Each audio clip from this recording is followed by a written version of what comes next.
aylayım dinim duşlarıma.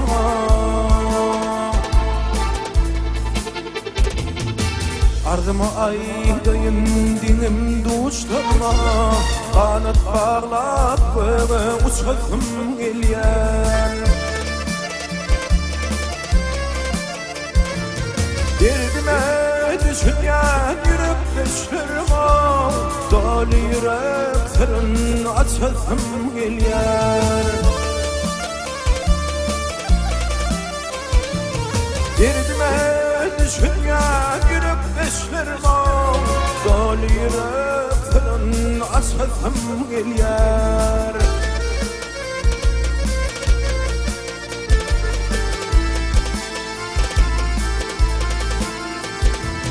Bülbüller sayrayar sağ-sollarda, yürek zincirin gidin yollarda.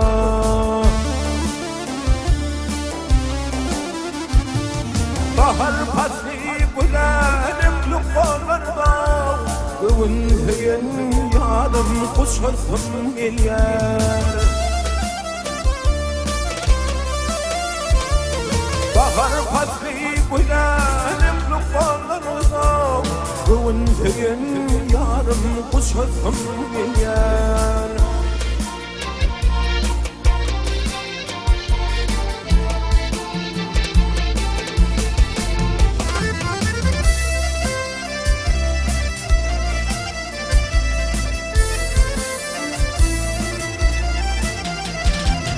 Kıt vakit oturgan içimden gemler, bedin günahlarımı külpürlep toplar.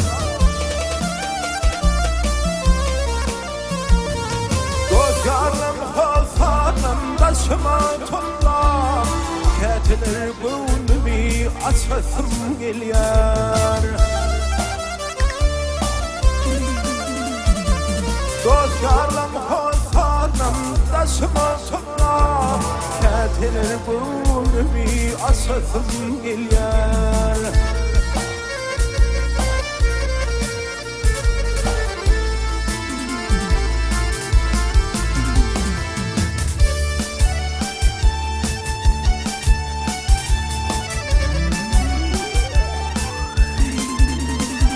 Haybidat ülbi devlet ediniye uzay, kıynan yandarın ki başını yiysen. Kemal can kerve can boğunum ettiysen, kanat bağlap uçasım gelyer. Derdetlerim benim gönlüme değsen, yurdumu tədilep uçasım gelyer.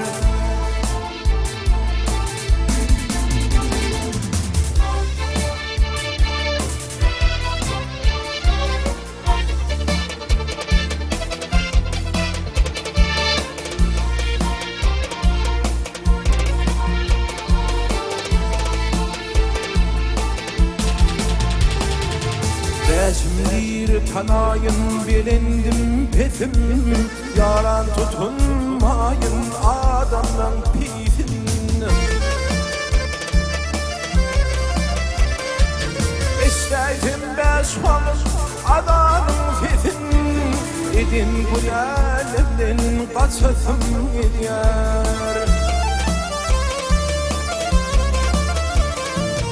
İsteydim beş vakit, İsteydim beş vakit amanın sesin, yol ıslan dine geçesim gelyer. Edin günahımdan kaçasım gelyer.